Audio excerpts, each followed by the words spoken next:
Bismillahirrahmanirrahim. Assalamualaikum warahmatullahi wabarakatuh. Alhamdulillah rabbil alamin. Wa sallallahu wa sallam wa barak ala nabiyyina Muhammad wa ala alihi wa sahbihi ajma'in. Amma ba'du, fa as'alullaha jalla wa ala an yufaqqihana fid din wa an yu'allimana ma yanfa'una wa an yanfa'na bima 'allamana wa an yazidana 'ilman nafi'an wa 'amalan salihan innahu waliyyu dhalika wal qadiru 'alayh. Allahumma arzuqna al-ikhlasa fil qawli wal 'amal waj'al ma naqumu bihi mukhlishan laka ya rabbal 'alamin. Jamaah Majelis Ta'lim Al-Hidayah, hadirin dan hadirat yang senantiasa dirahmati oleh Allah Subhanahu wa taala. Kita panjatkan puji dan puja syukur kita terhadap Allah Subhanahu wa taala karena pada pagi menjelang siang yang berbahagia ini kita dapat kembali berkumpul di majelis yang insyaallah diberkahi oleh Allah. Kemudian salawat dan salam senantiasa tercurahkan kepada baginda kita Nabi Muhammad sallallahu alaihi wasallam, kepada para sahabatnya, kepada para keluarganya, istri dan keturunan beliau, pengikut setia beliau hingga akhir kelak. Pada hari ini, insya Allah pembahasan ringan-ringan saja. Ada seputar pembahasan yang barangkali tidak luput dari kehidupan kita semua, yaitu tentang solusi segala permasalahan. Permasalahan ini semua orang punya masalah, laki-laki maupun perempuan, pejabat maupun rakyat biasa, semuanya punya masalah. Orang kaya maupun orang miskin, bahkan muslim dan non-muslim punya masalah. Semuanya punya masalah. Terlebih lagi, bahkan manusia yang paling mulia, kekasih Allah Subhanahu wa taala, Rasul-Rasul Allah Subhanahu wa taala adalah di antara golongan manusia yang paling berat ujiannya, permasalahannya. Terus kalau gitu apa bedanya? Apa yang membedakan antara kita, orang-orang yang beriman, dan orang-orang yang tidak beriman atau kurang beriman dalam menghadapi permasalahan? Perbedaannya adalah cara kita dalam mencari solusi. Karena permasalahannya selalu ada, bisa sama bisa beda. Tapi yang membedakan kita adalah cara untuk mencari solusi. Apa bedanya? Kalau yang kurang beriman atau tidak beriman sama sekali, ketika dirundung oleh masalah, mereka mencari solusinya kemana? Ke makhluk. Bukan hanya makhluk, bahkan mantan makhluk. Bukan hanya mantan makhluk, juga benda mati. Ini yang kurang beriman.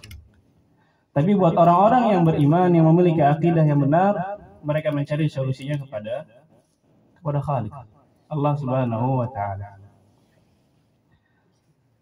Nah, yang kurang beriman dulu.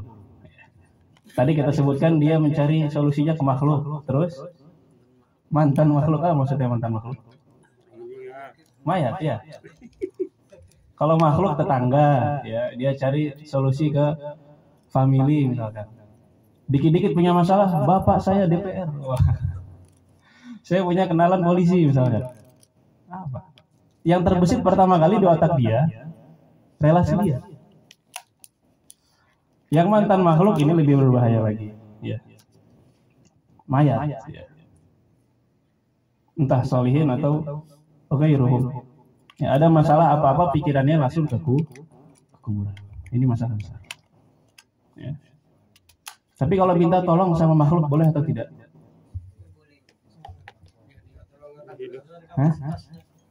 Ada 3 syarat. Ada 3 syarat di mana kita boleh beristi'anah kepada makhluk. Faedah ini disampaikan oleh Syekh Abdullah Al-Anqari. 3 kata yang singkat.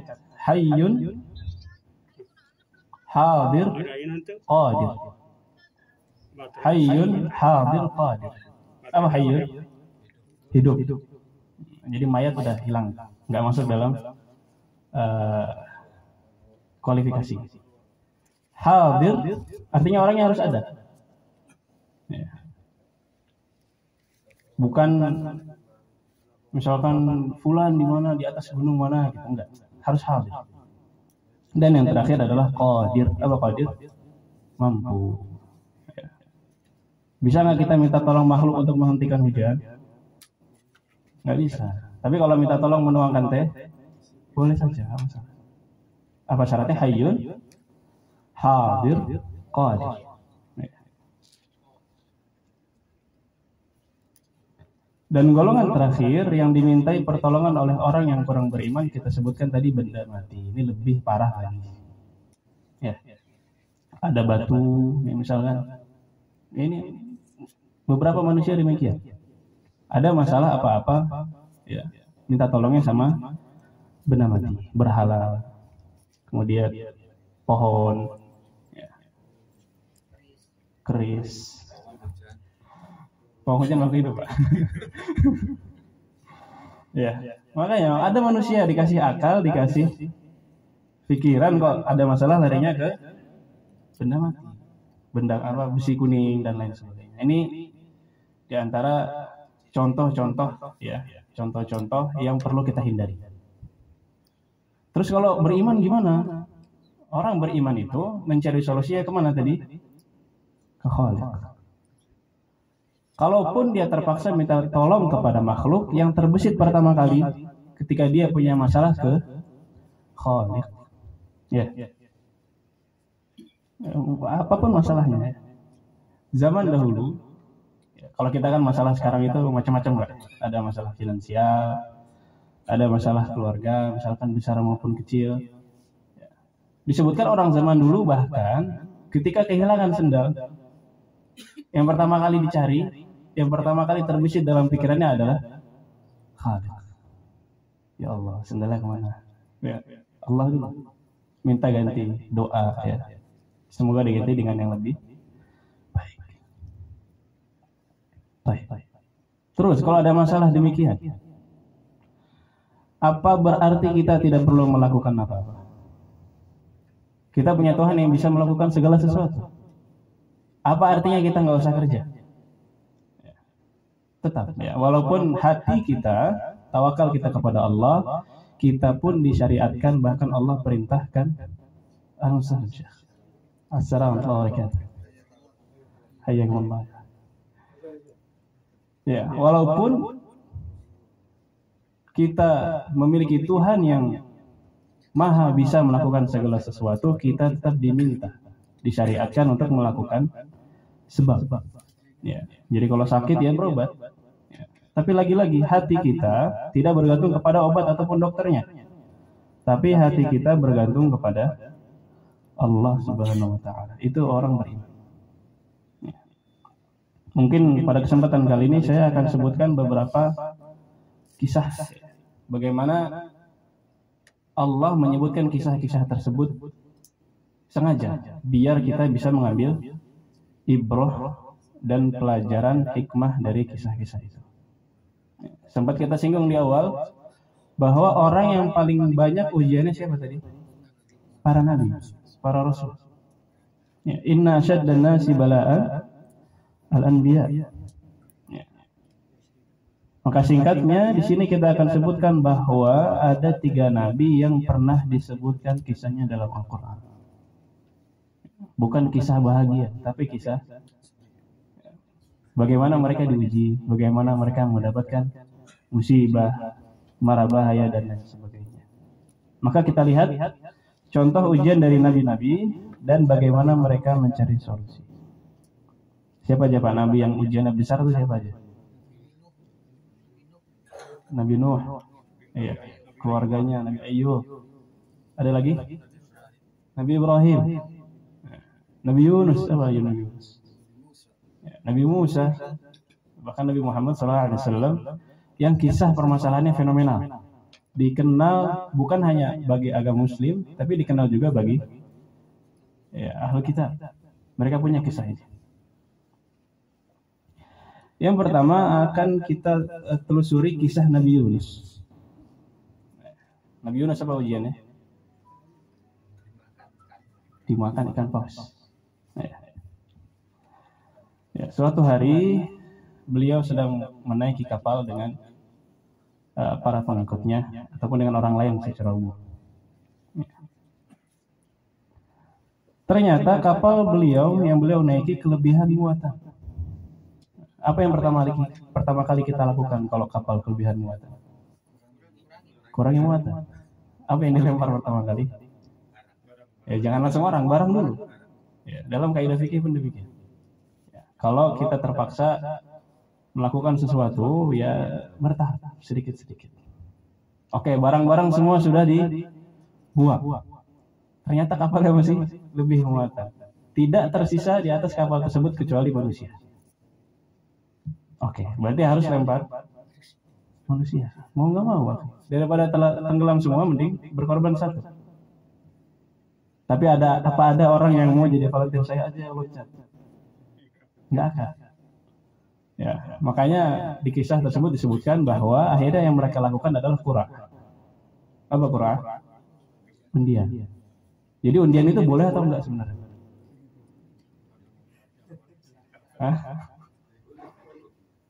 Ini Nabi undian. Bahkan Nabi Muhammad SAW ketika perang mengundi di antara para istrinya siapa yang ikut. Jadi boleh undian. Dulu saya pun melakukan itu. Jadi ketika di rumah tahfidz ada beberapa ustadz gitu nggak mau megang halakoh ini misalnya. Akhirnya diundi ustadz-ustadz. Ayo sebelum undian kita ya ini syariat Allah gini-gini. Akhirnya kita undi. Udah antum ngajar. Ketika diundi apa yang terjadi? Qadarullah ma syaa fa'al. Undiannya jatuh kepada Nabi Yunus. Orang-orang juga kaget, Pak. Ini Nabi, masa mau kita lempar? Akhirnya diundi lagi. Menunjuk Nabi Yunus. Diundi lagi, dapat lagi Nabi Yunus. Ya sudah. Mungkin ini memang jalannya. Akhirnya Nabi Yunus dilemparkan ke laut. Baik. Seandainya kita jadi Nabi Yunus, apa yang kita lakukan? Pasrah sudah, dilempar, dimakan, selesai. Tapi ini Nabi Yunus, beliau dilempar ke laut, ditelan oleh Hud ya, oleh ikan paus. Tapi beliau masih berharap. Beliau masih punya Allah di hatinya. Tadi kaidahnya. Orang beriman ketika dapat masalah pertama kali apa? Allah. Ya. Makanya ketika beliau dimakan oleh ikan tersebut, ya, di dalam surat Al-Anbiya 87 disebutkan Nabi Yunus masih sempat berdoa. Ya. Ayatnya bunyinya gimana? Karena ada dzulumat. Nada. Nabi Yunus memanggil, berdoa. Fil dzulumat, di dalam kegelapan. Dzulumat, bukan hanya gelap, benar-benar gelap. Jamak itu dzulumat. Ya. Disebutkan beberapa kenapa gelap? Nabi Yunus dimakan di dalam perut ikan. Dalam perut gelap. Ya. Disebutkan lagi lautnya dalam. Ya, nggak mungkin ikan paus itu di laut dangkal. Apalagi faktor gelapnya, malam hari. Jadi fidzulumat, gelap dalam kegelapan. Ma'adalik, dia tidak kehilangan harapan beliau. Beliau masih memiliki keimanan yang kuat, keyakinan yang kuat. Ya. Allah ilaha illa. Langsung ingat kepada Tuhannya. Coba seandainya kita di rumah, tiba-tiba putus listrik, gelap misalkan, apa yang kita ingat pertama kali? PLN, ya, belum bayar, lilin, ya langsung ke macam-macam pikiran kita. Padahal yang pertama kali diingat oleh Nabi Yunus langsung Allah Subhanahu Wa Taala. Ya, beliau mengatakan setelahnya lagi, Subhanak, Maha Suci Engkau. Apa faedahnya di sini? beliau tidak terbesit sedikit pun untuk bersuudzon kepada Allah Subhanahu wa taala. Kita kalau dapat masalah, kadang-kadang kalau lagi imannya kurang suka suudzon. Ya Allah, saya udah capek-capek kok takdirnya begini. Ya. Ya Allah, saya sudah didik beliau berapa lama kok jadinya begini. Kenapa engkau begini? Kenapa kau takdirkan demikian? Nabi Yunus tidak. Subhanak. Musibah demikian, beliau masih mensucikan Allah Subhanahu wa taala. Ya. Jadi beliau tidak terbesit. Ya Allah, kalau ditakdirkan makan ikan, apakah kau ingin menelantarkanku gitu? Enggak, masih husnuzon kepada Allah Subhanahu wa taala. Beda dengan kita yang biasanya malah menyalahkan Allah. Setelah berhusnuzon kepada Allah Subhanahu wa taala. Ini langkah-langkahnya Pak ya. Beliau diuji husnuzon dulu. Yang kedua, apa yang kita lakukan setelah husnuzon? Nabi Yunus mengajarkan kita untuk introspeksi diri. Subhanak, apa lanjutannya? Inni kuntu minadh dhalimin. Apa ini? Introspeksi. Ya, Nabi mengajarkan kita ujian apapun yang kita alami, musibah yang menimpa kita ini akibat kezaliman diri kita sendiri. Maka yang pertama introspeksi diri. Ya, bahkan ahli-ahli psikologi sebelum menyelesaikan suatu masalah biasanya apa? Menerima keadaan, ya kan? Mereka ngomong gitu. Menerima keadaan itu introspeksi diri juga. Ya. Biar apa? Biar masalah cepat selesai. Ya. Kadang-kadang yang masalah itu jadinya berlarut-larut. Di antaranya sebab yang paling besar adalah karena kita suka menyalahkan orang lain. Mencari kambing hitam.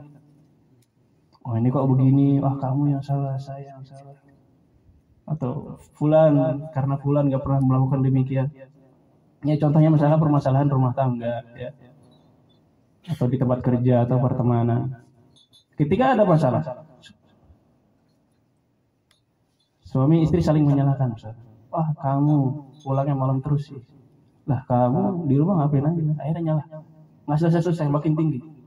Loh kemarin, loh bulan lalu, loh tahun lalu, 10 tahun yang lalu diingat, korek semua. Selesai enggak? Coba kalau datang-datang, misalkan suami yang bilang, maaf ya dek, abang yang salah, saya yang salah. Akhirnya apa yang dilakukan istri? Enggak, saya yang salah. Saling introspeksi, masing-masing punya salah ya, manusia. Ya, akhirnya selesai, ya sudah, kalau kita sama-sama salah, kita damai. Kosong-kosong. Baik. Ya. Jadi dua langkah yang dilakukan oleh Nabi Yunus adalah introspeksi diri, kemudian berhusnuzon kepada Allah Subhanahu wa taala. Ya, doa beliau la ilaha illa anta subhanak inni kuntu minadh dhalimin. Ya, makanya seketika dikeluarkan tubuh beliau tanpa berkurang anggota tubuhnya sedikit. Ya, makanya doa ini dianjurkan juga untuk kita, ya, atau untuk kaum muslimin yang mendapatkan masalah yang besar. Dibaca, bukan cuma dibaca tapi diyakini dan diamalkan kandungannya. Jadi ketika kita bilang la ilaha illa anta subhanak, kita sambil husnuzon kepada Allah. Inni kuntu minadh dhalimin, sambil kita berintrospeksi. Nabi siapa tadi? Nabi Yunus. Ada nabi yang lain yang kisahnya juga masyhur, di mana ujian beliau ya di atas rata-rata manusia. Ada Nabi Musa alaihissalam. Apa ujian apa Nabi Musa? Dikejar-kejar sama Firaun yang kejar.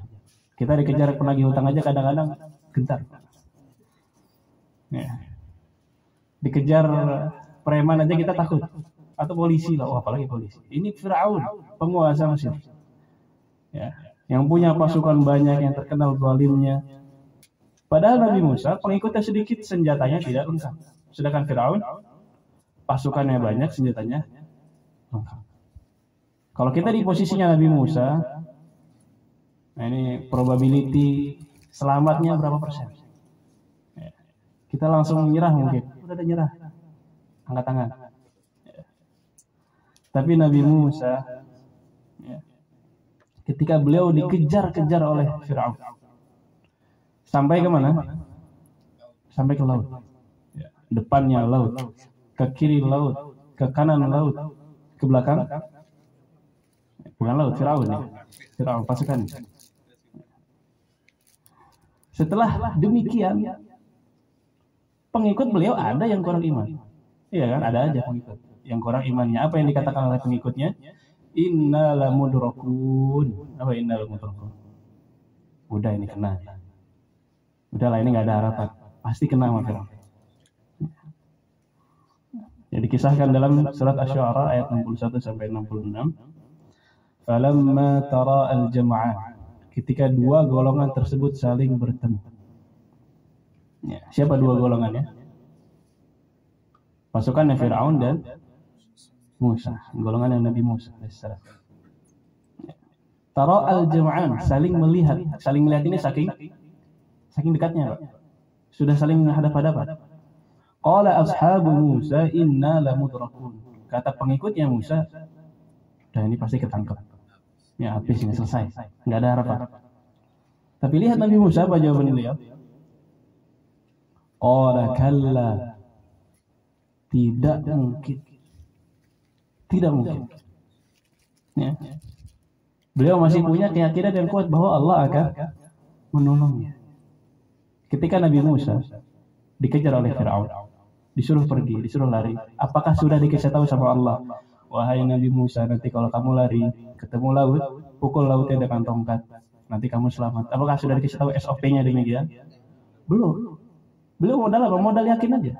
Modal tawakal saja. Ya. Akan ditolong oleh Allah Subhanahu wa taala, dan itulah akidah. Itulah tauhid. Ya, keyakinan kepada Allah yang menjadikannya optimis, bukan pesimis.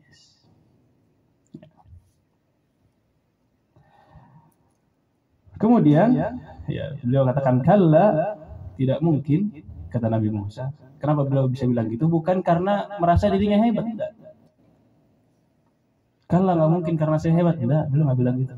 Lanjutannya, inna ma'iya rabbi sayahdi. Tidak mungkin karena saya bersama Tuhanku, karena Tuhanku bersamaku yang akan memberikan petunjuk. Ya, makanya ketika seseorang sudah ditemani oleh Allah Subhanahu wa taala, sudah semua masalah akan selesai.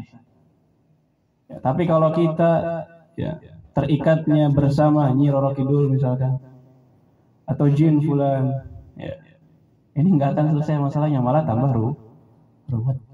Coba orang-orang yang diuji dengan adanya jin nasab, niatnya apa? Untuk menolong dia. Ya, kadang-kadang dibawa ke sini kan. Ternyata bukan masalahnya selesai, malah tambah ruwet, Pak. Bukan dia doang, turunannya juga kena. Tapi beda ceritanya dengan orang yang bersama Allah Subhanahu wa taala. Ya, maka benar. Ya, ketika Nabi Musa mengatakan demikian, beliau disuruh oleh Allah Subhanahu wa taala untuk memukulkan tongkat, Pak. Disuruh mukul ke laut. Kita kalau jadi Nabi Musa, ya, komplain nggak kira-kira? Ya Allah, kok tongkat? Bukannya diturunkan senjata apa gitu. Tidak. Nabi Musa tidak komplain. Beliau yakin, seyakin-yakinnya selama ini perintah Allah Subhanahu wa taala. Ya, beliau pukulkan tongkatnya, dan itulah yang menjadi sebab, di antara sebab setelah pertolongan Allah Subhanahu wa taala yang menyelamatkan beliau dari kejaran Fir'aun. Maka itulah keyakinan dan tawakal yang tinggi kepada Allah. Ya. Jadi enggak mikir tuh, disuruh Allah begini, masa sih? Enggak. Beda dengan kita, kadang-kadang kita disuruh meninggalkan yang haram, meninggalkan riba misalnya. Ya Allah, saya masih punya anak yang sekolah, gitu alasannya. Atau ada hutang sana sini, belum bisa meninggalkan. Ya. Saya beda dengan Nabi Musa, beliau tidak komplain. Ya. dan beliau langsung taat dan patuh terhadap perintah Allah Subhanahu wa taala. Ya, jadi happy ending apa enggak, Pak? Happy ending. Kenapa happy ending? Karena beliau yakin dan tawakal kepada Allah Subhanahu wa taala. Kalau Nabi Yunus husnudzan, kemudian introspeksi diri. Nabi Musa tadi modalnya yakin dan tawakal. Tentu husnudzan juga, karena beliau masih yakin ketika pengikutnya sudah ada yang pesimis, tapi beliau masih husnudzan kepada Allah, masih yakin. Tinggal ada nabi lagi, mungkin satu lagi ya, ada Nabi Ibrahim. Ini kisahnya masyhur. Apa ujian beliau? Dibakar oleh Namrud. Bisa selamat dari makar Raja Namrud ketika dibakar api. Kita bahas sebabnya dulu. Ya. Kok bisa Nabi Ibrahim sampai mau dibakar oleh Namrud? Kenapa sebabnya, Pak? Menghancurkan berhala. Ya. Karena berani menghancurkan berhala-berhalanya Namrud. Padahal Namrud ini terkenal baik apa terkenal jahat? Terkenal zalim atau terkenal lembut? Zalim. Tapi dia tidak gentar. Ya. Beliau masih berani untuk menghancurkan berhala-berhalanya Namrud. Ya, jadi ketika itu Nabi Ibrahim hancurkan semuanya kecuali yang paling besar. Jadi ada ruangan khusus berhala-berhala. Beliau hancurkan semua berhalanya kecuali yang paling besar. Kemudian apa yang beliau lakukan? Ya, dikalungkan di berhala yang paling besar itu palu besar yang beliau pakai untuk menghancurkan. Ya.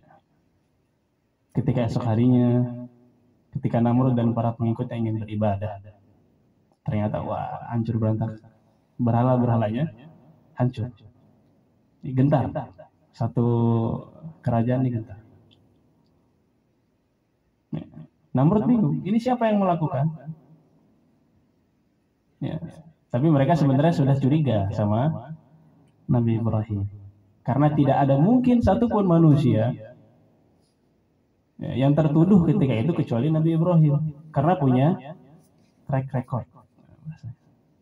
Ya, karena beliau dulu pernah melarang menyembah berhala, kemudian ketika diajak keluar beliau tidak keluar, dan beliau malah menghancurkan berhala-berhalanya. Akhirnya betul dipanggil Nabi Ibrahim alaihissalam. Ya Ibrahim, ya. Apakah kamu yang menghancurkan patung-patung ini? Apa jawaban Nabi Ibrahim? Ya, maknanya balik. Nabi nggak bilang iya, nggak bilang tidak. Ya. Kalau bilang iya langsung nyerah, kalau bilang tidak, bohong, iya kan? Tapi kata Nabi Ibrahim, ya, beliau malah menyuruh bertanya kepada patung yang paling besar. Tuh, tanya patung yang itu. Nah ini saksi matanya. Ya. Tanya aja kalau patung itu bisa ngomong. Wah, main logika ini. Nah gimana? Ya terdiam. Mereka pun terdiam. Kau bertanya sama sesuatu yang nggak bisa ngomong. Nah yang nggak bisa ngomong kok disembah. Ini salah satu trik, Pak. Trik untuk elegan dalam berdebat. Jadi hujah mereka atau sisi mereka kita mainkan. Kita ambil sedikit terus kita lempar. Kalau begini berarti kamu begitu. Itu ilzam, mulzimah. Dan ini banyak dipraktekkan oleh Ibnu Taimiyah rahimahullah. Di antara contohnya ketika beliau berdiskusi tentang Asy'ariyah. Apa yang dikatakan oleh Asy'ariyah? Nih, nggak apa-apa, agak kesana sedikit Pak ya.